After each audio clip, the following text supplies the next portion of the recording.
This is for Math 1710, Section 3.1, called Quadratic Functions and Models.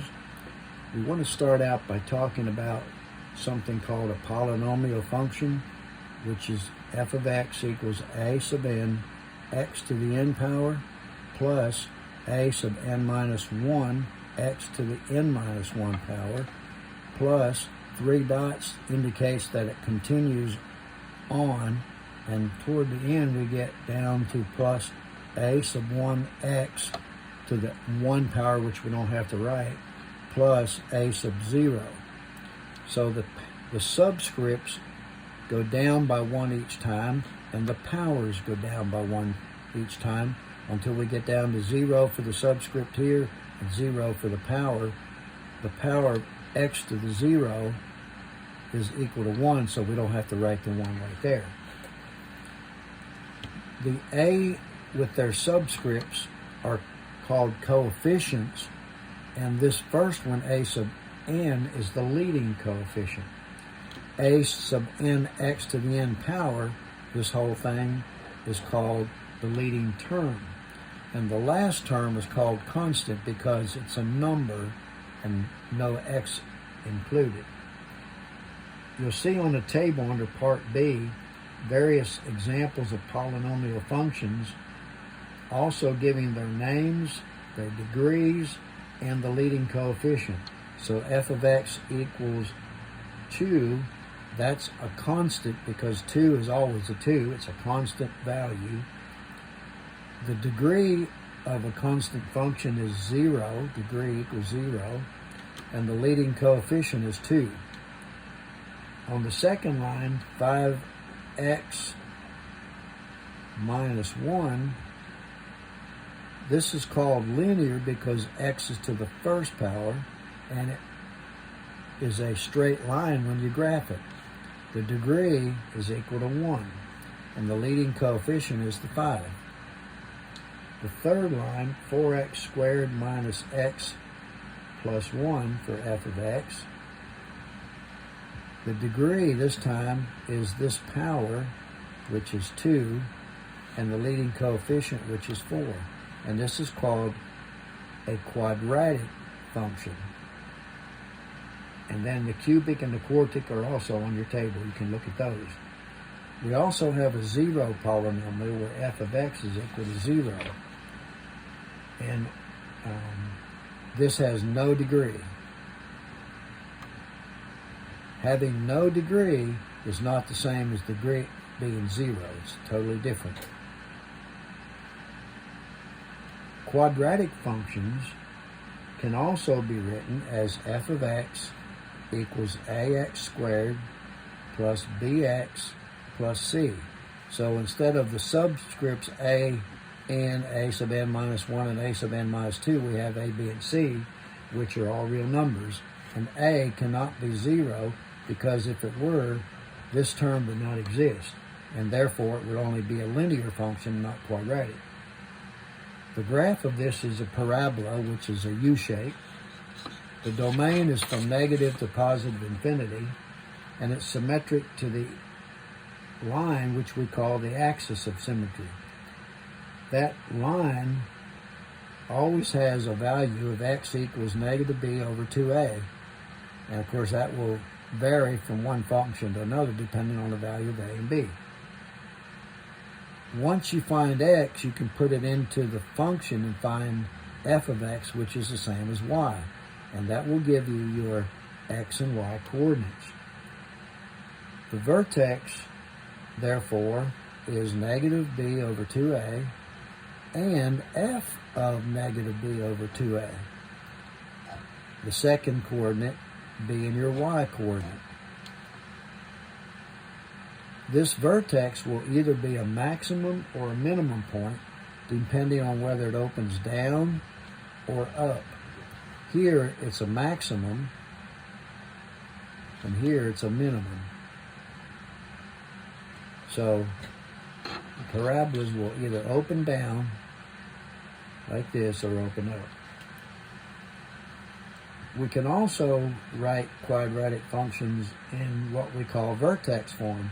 x minus h parentheses squared plus k, where h is the x coordinate and k is the y coordinate of the vertex. So we're going to look at some examples of some quadratic functions under part f. Number one would be f of x equals x squared minus 4x minus 2. We're going to graph this. So x is equal to negative b over 2a. Over here we'll write that a is equal to 1 and b is equal to negative 4. So negative b would be positive 4, and 2 times 1 would be 2, so x is 2. So this is the same as h in the vertex form. Y is equal to putting this 2 in for x right here and here, so that's 2 squared minus 4 times 2 minus 2, so that's 4 minus 8 minus 2, which is negative 6. So there's your k in your vertex form. So the vertex is 2 and negative 6. So we'll locate that vertex on a coordinate system. Right there. We're going to draw a dotted line down through that vertex. Then we're going to make an XY table. We're going to choose some value of x along this line that's not the same as the dotted line. So let's choose 3. So x is 3. And let's choose 1, which is 1 point or 1 space on either side of the dotted line for x. If we put a 3 in for x back in the original function, that'll give us 3 squared minus 4 times 3 minus 2. So that's 9 minus 12 minus 2, which is negative 5. So here's a negative 5. If we put a 1, that'd be 1 squared minus 4 times 1 minus 2, which is 1 minus 4 minus 2, which again is negative 5. So here we'll have 3 and negative 5, which is right here, and 1 and negative 5, which is right there. You'll notice these 2 points are on opposite sides of the dotted line, the same number of spaces, 1 space to the right and 1 space to the left. And then we can complete our U shape like this, and that'll be the graph. If you want more detail, you would just add more values for x to get that detail. All right, the next example is f of x.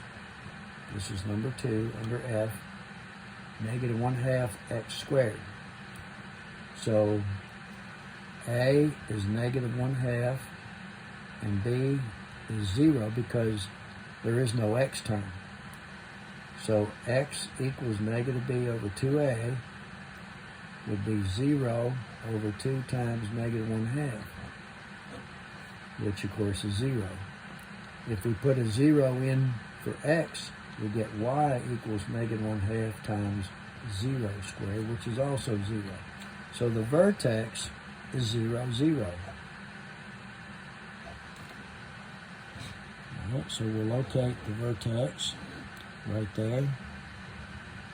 The dotted line would come down through here, which is the same as the y-axis. We can make an XY table. We'll pick an x 1 space on either side of the vertex. So a 1 and a negative 1 for x. If we put, let's make it 2 and negative 2 so that it comes out even, 2 and negative 2. If I put and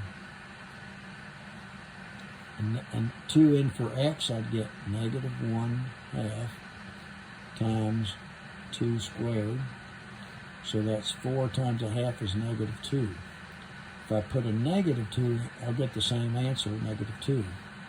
So if I come down here 2 spaces this way, and the same number of spaces on the other side, I get a graph that looks like this.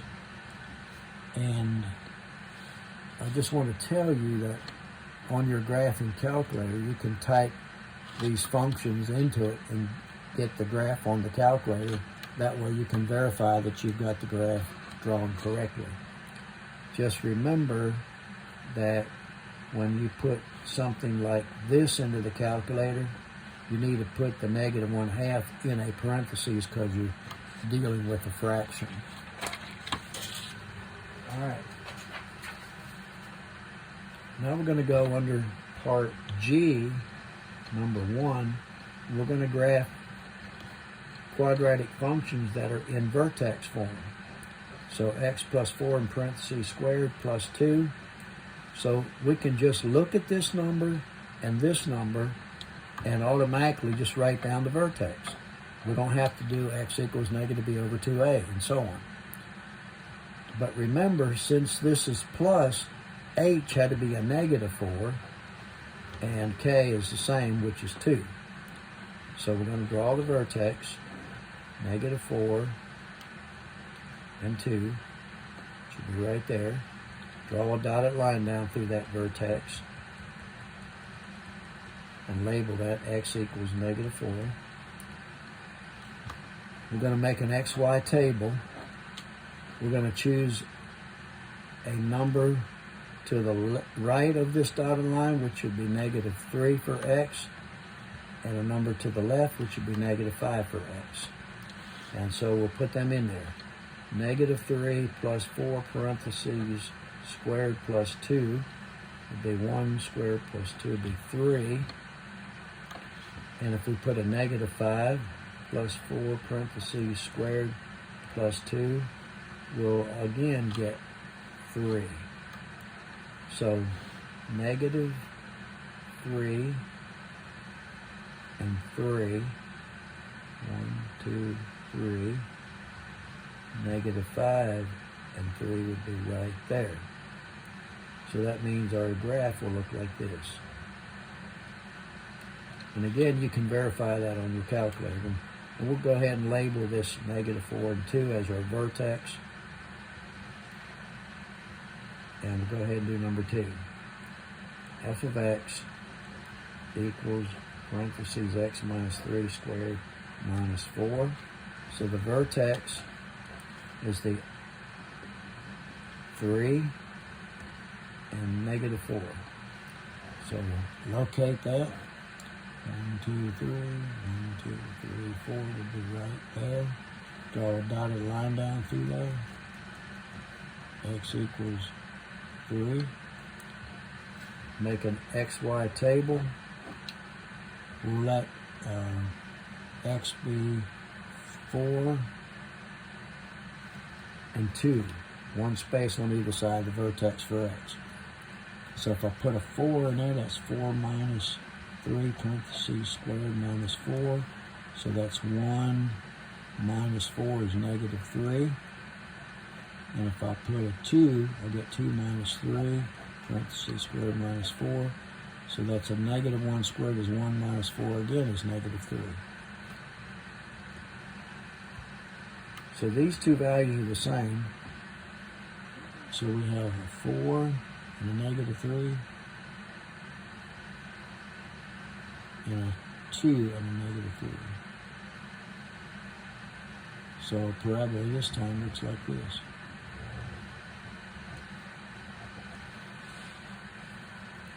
And we have one more example under part G.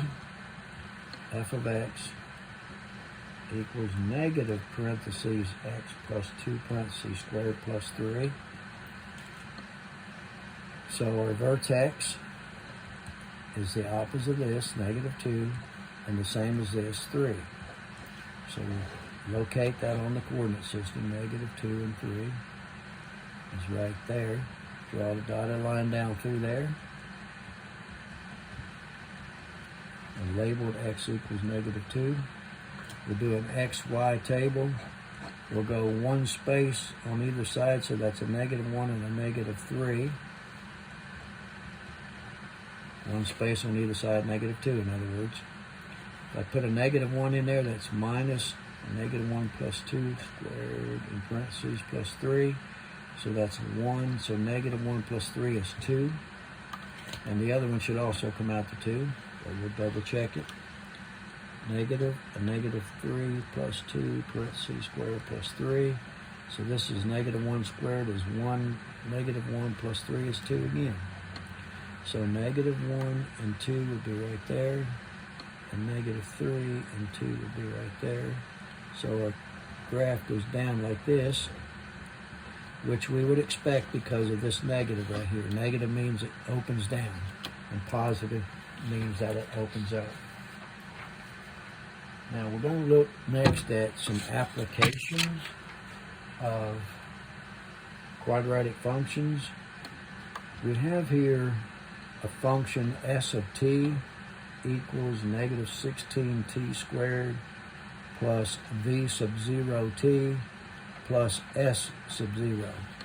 This function deals with some kind of an object being projected upward into the air and ignoring any resistance from the air. The s sub t is your height. It's your height of the projected object at any point along its path. V sub 0 is the initial velocity of the projected object, and s sub 0 is the initial position or height of the projected object.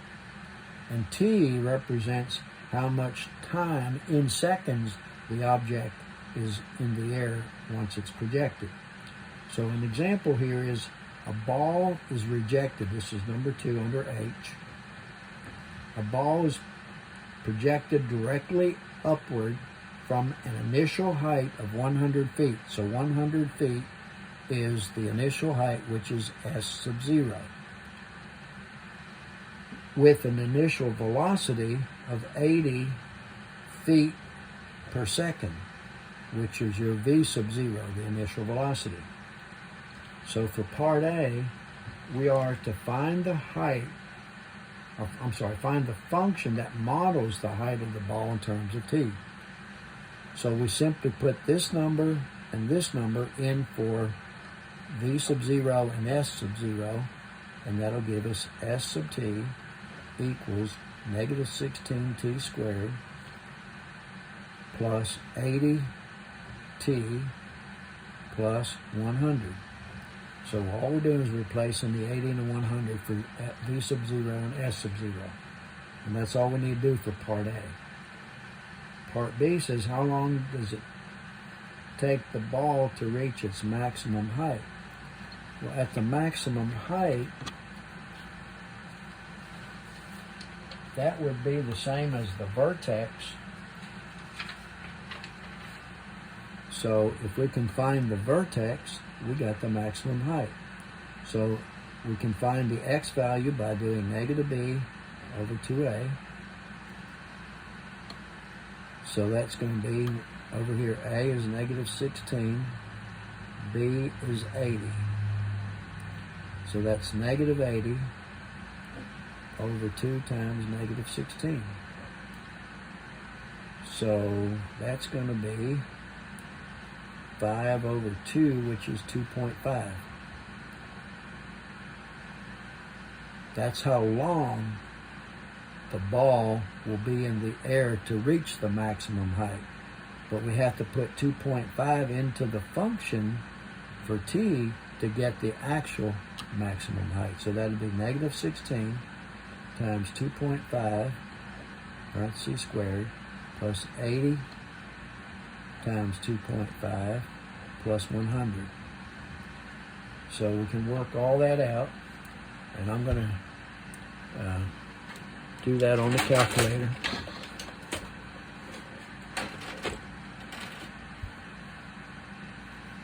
All right, 16, actually it's clear that's a -16, parentheses 2 4.5 parentheses squared plus 80 times 2.5, close the parentheses, plus 100, and that'll come out to be 200. That's feet. So the maximum height of the ball will be 200 feet. So that's the answer to part B. Part C wants find the interval of the time that the ball is above 160 feet. So that the height of the ball, which is S of t, which is the same as h for height, is equal to negative 16t squared plus 80t plus 100. Let me just make this a colon here to represent the height rather than set it equal. And that has to be above 160 feet. So we'll set it equal to 160 feet. And that'll tell us how much time it takes to get 160 feet. And then we'll determine how long it takes to go above 160 feet once we get t here.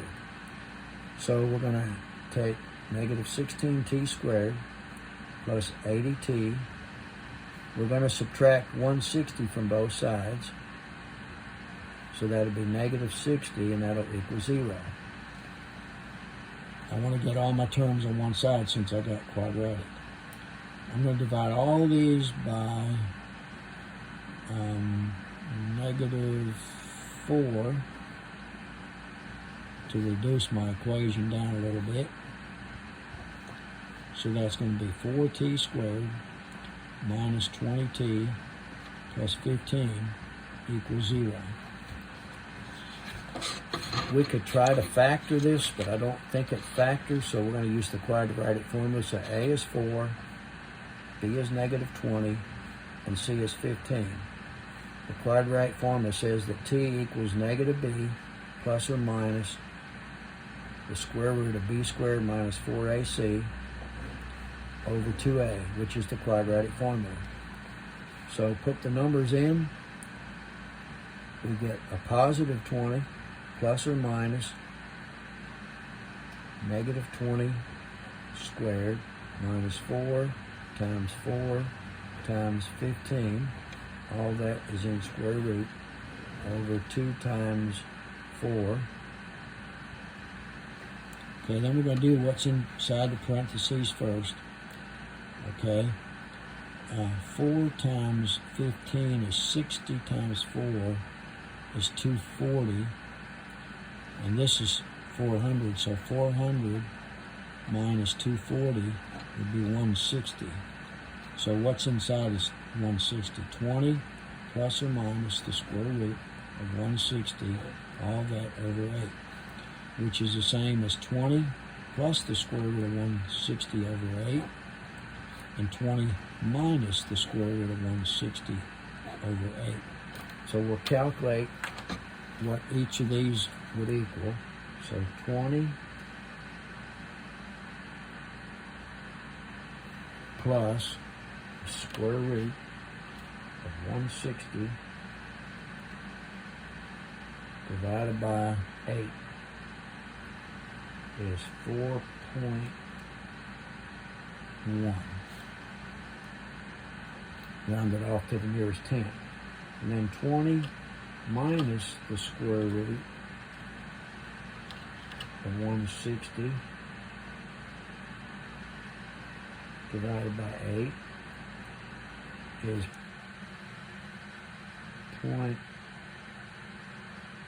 it's 1.0. Rounded off to the nearest tenth. No, I'm sorry, it's not. It's 0.9. Okay. So, after 4.1 seconds,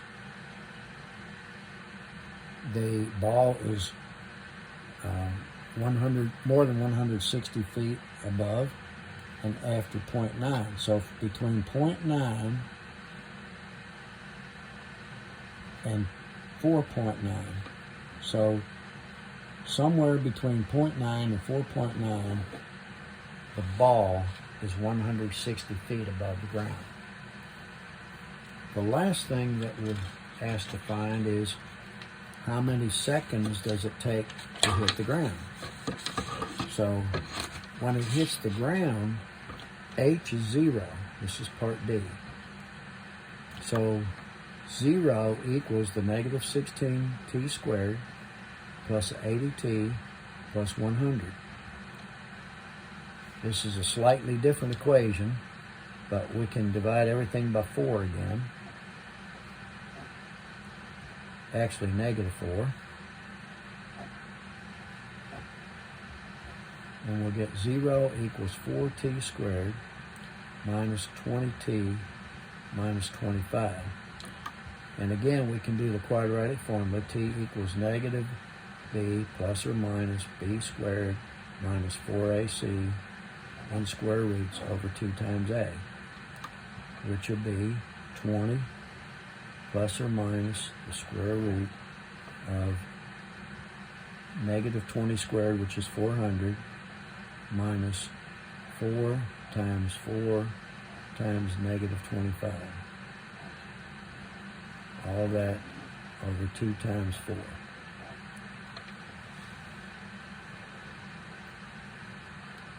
All right, 4 times negative 25 is negative 100 times negative 4 is positive. Okay, let's see. Yeah, positive 400. So that's 20 plus or minus the square root of 800 over 8. So we'll separate that into 20 plus the square root of 800 over 8 and 20 minus the square root of 800 over 8. All right, we'll calculate to see what that equals.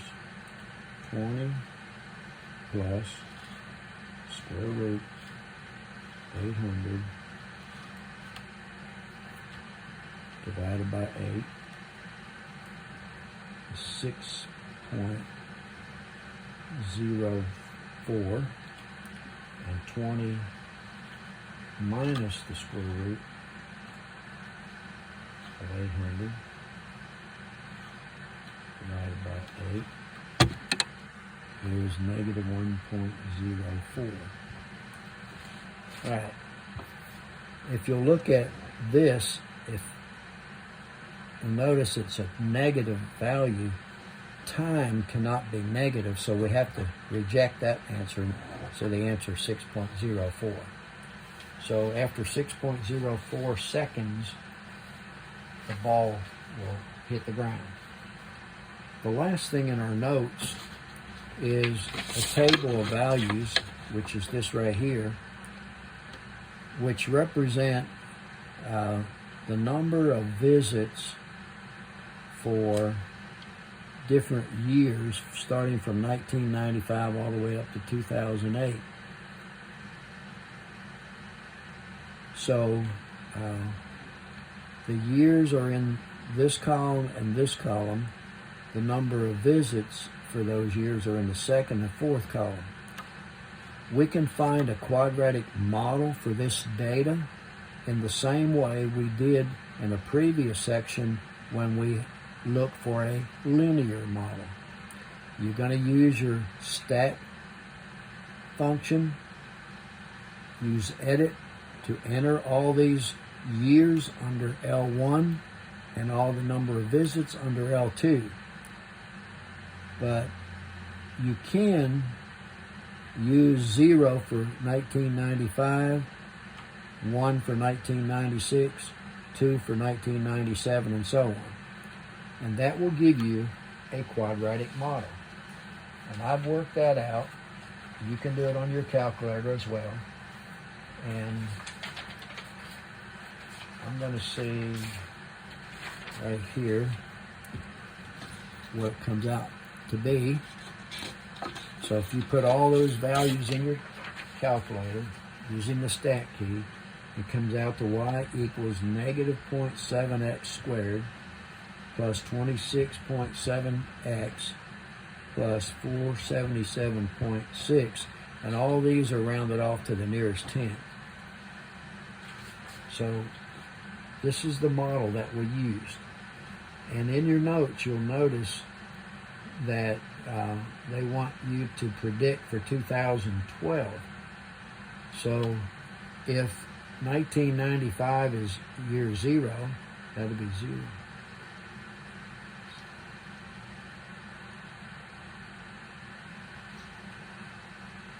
That'll be x equals 17. In other words, 17 years after the first year that appears in the data, 1995. So if you put a 17 in for x right there, and work that out, you'll get the number of visits for 2012. And I'll let you do the calculations there on your calculator to finalize that. So that concludes section 3.1, and you will do your homework on Pearson just like always.